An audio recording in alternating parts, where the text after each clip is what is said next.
امید خیر و عافیت سے ہوں گے۔ اللہ کے فضل سے ہمارے یہاں بھی خیریت ہے۔ روزانہ درس قرآن کی ترتیب چل رہی ہے۔ اگر آپ بھی قرآن کریم کو سمجھنا چاہتے ہیں تو کوشش کیا کریں، مکمل ویڈیو کو دیکھا کریں۔ کل ہم نے سورۃ البقرہ کا رکوع نمبر 9 کمپلیٹ کیا تھا، اور آج ہم رکوع نمبر 10 اسٹارٹنگ سے پڑھیں گے اور اس کا ترجمہ اور تشریح کریں گے۔ بسم اللہ الرحمن الرحیم۔ شروع اللہ کے نام سے جو بڑا مہربان اور رحم کرنے والا ہے۔ وَإِذْ أَخَذْنَا مِيثَاقَ بَنِي إِسْرَائِيلَ لَا تَعْبُدُونَ إِلَّا اللَّهَ، اور اس وقت کو یاد کرو جب اللہ نے بنی اسرائیل سے وعدہ لیا کہ تم اللہ کے علاوہ کسی اور کی عبادت نہیں کرو گے۔ وَبِالْوَالِدَيْنِ إِحْسَانًا وَذِي الْقُرْبَى وَالْيَتَامَى وَالْمَسَاكِينِ، اور تم وہ حسن سلوک کرو گے اپنے والدین کے ساتھ، رشتہ داروں کے ساتھ، یتیموں کے ساتھ اور مسکینوں کے ساتھ۔ وَقُولُوا لِلنَّاسِ حُسْنًا، اور لوگوں سے درست اور اچھی بات کہو گے۔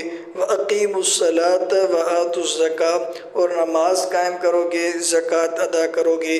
ثُمَّ تَوَلَّيْتُمْ إِلَّا قَلِيلًا مِّنكُمْ، پھر تم نے وہ اس سے منہ پھیر لیا مگر تم میں سے تھوڑے۔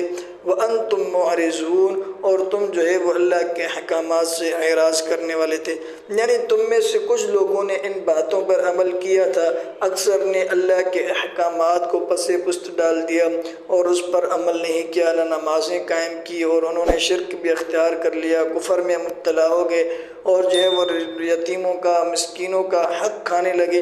لیکن اکثر لوگ اس طرح ہو گئے، کچھ تھوڑے ایسے تھے جو اللہ کے احکامات پر عمل کر رہے تھے۔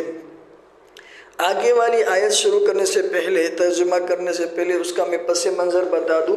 یہودی جو آپ علیہ السلام کے زمانے میں تھے مدینہ منورہ میں، ان کے اندر 2 قبیلے تھے، ایک بنو قریظہ اور دوسرا بنو نذیر، ٹھیک ہے۔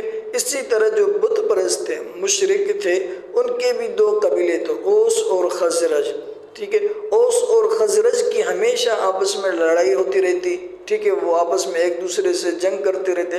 لیکن معاملہ کیا ہوتا کہ بنو قریظہ کی دوستی اوس کے ساتھ تھی، ٹھیک ہے، اوس قبیلے والوں کے ساتھ، اور بنو نذیر کی دوستی وہ خزرج قبیلے والوں کے ساتھ تھی جو کہ مشرک تھے۔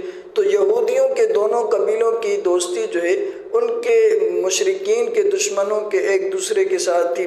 تو جب اوس اور خزرج کی آپس میں لڑائی ہوتی تو بنو قریظہ والے اوس کی طرف سے خزرج والوں سے لڑتے، اور بنو نذیر والے وہ خزرج کی طرف سے اوس والوں سے لڑتے۔ تو اسی طرح یہودی بھی آپس میں ایک دوسرے کے لوگوں کو قتل کر ڈالتے ہیں، ان کو گھروں سے نکال دیتے، ان کو مار ڈالتے، ان کے ساتھ دشمنی کرتے، یعنی اپنے ہی لوگوں کو مارنے کے لیے دشمنوں کے ساتھ مل جاتے۔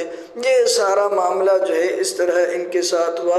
تو آگے والی آیات کے اندر ان کی باتوں کو ذکر کیا جا رہا ہے۔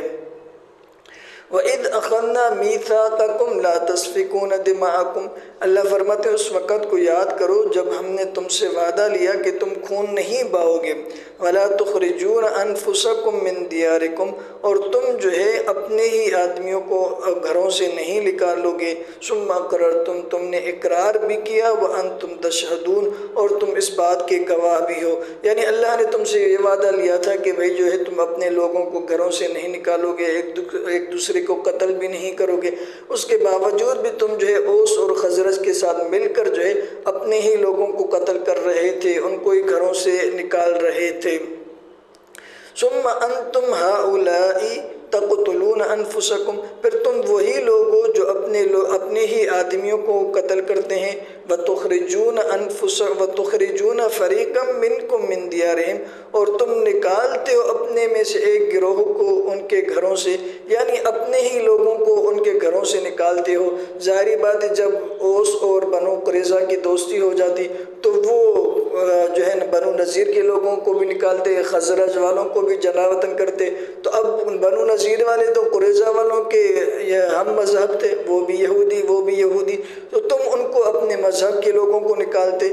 تظاہرون علیہم بالاثم والعدوان، اور تم مدد کرتے ان پر گناہ کے ساتھ اور دشمنی کے ساتھ، یعنی وہ تم اوس والوں کے ساتھ بنو قریظہ والے اوس والوں کے ساتھ مل کر بنو نذیر والوں کے ساتھ دشمنی کرتے، اور بنو نذیر والے جو ہے خزرج کے ساتھ مل کر بنو قریظہ کے ساتھ دشمنی کرتے، دشمنوں کے ساتھ مل کر ایک دوسرے کو نقصان پہنچاتے۔ وَإِن يَأْتُوكُمْ أُسَارَىٰ تُفَادُوهُمْ، اور تم میں سے اگر تمہارے پاس کوئی آ جاتا قیدی بن کر تو تم اس کا فدیہ دے دیتے۔ وَهُوَ مُحَرَّمٌ عَلَيْكُمْ إِخْرَاجُهُمْ، اور تمہارے اوپر حرام تھا ان کو اپنے گھروں سے نکالنا۔ أَفَتُؤْمِنُونَ بِبَعْضِ الْكِتَابِ وَتَكْفُرُونَ بِبَعْضٍ، اور تم ایمان لے آتے ہو بعض کتاب کے بعض حصے پر اور بعض کا انکار کر دیتے ہو۔ یعنی بنو قریظہ اور بنو نذیر کا کوئی شخص جو ہے وہ دشمنوں کے پاس جو ہے وہ قیدی بن کر جاتا تو وہ اس کو فدیہ دے کر چھڑا لیتے، ٹھیک ہے۔ تو ان سے پوچھا جاتا کہ بھائی تم فدیہ دے کر لوگوں کو چھڑاتے بھی ہو لیکن ایک دوسرے کو قتل بھی کرتے ہو، تو وہ دلیل میں یہ بات پیش کرتے کہ بھئی توریت میں ہمیں یہ حکم ہے کہ ہم قیدیوں کو چھڑائیں، ٹھیک ہے، لیکن توریت میں یہ بات بھی تو مذکور تھی نا کہ تم جو ہے وہ اپنے لوگوں کو قتل نہیں کرو گے، ان کو گھروں سے جلا وطن نہیں کرو گے۔ تو اللہ فرماتے تم کتاب کے بعض حصے پہ عمل کرتے ہو، بعض پہ نہیں عمل کرتے، اس طرح کیوں کرتے ہو؟ فما جزاء من يفعل ذلك منكم الا خزي في الحیات الدنیا، کیا انجام ہونا چاہیے، کیا سزا ہونی چاہیے اس شخص کی تم میں سے جو اس طرح کا کام کرے سوائے دنیاوی زندگی میں رسوائی کے، یعنی جو اس طرح کا کام کرتا ہے نا تو اس کا انجام دنیا میں ذلت اور رسوائی کے علاوہ کوئی اور ہو ہی نہیں سکتا۔ وَيَوْمَ الْقِيَامَةِ يُرَدُّونَ إِلَىٰ أَشَدِّ الْعَذَابِ، اور وہ قیامت کے دن لوٹیں گے سخت عذاب کی طرف۔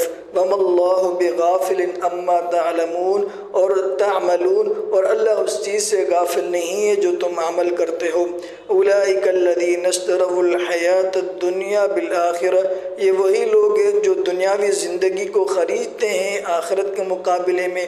فَلَا يُخَفَّفُ عَنْهُمُ الْعَذَابُ وَلَا هُمْ يُنصَرُونَ، ان پر عذاب کم نہیں کیا جائے گا اور نہ ان کی مدد کی جائے گی، یعنی وہ دنیاوی زندگی کو ترجیح دیتے ہیں آخرت کے مقابلے میں۔ پھر اللہ فرماتے ہیں ایسے لوگوں پر عذاب کم نہیں ہوگا، نہ ہی جو ہے وہ ان کے لیے قیامت کے دن کوئی مددگار اور نصرت کرنے والے آئے گا۔ اللہ سے دعا ہے اللہ عمل کی توفیق عطا فرمائے۔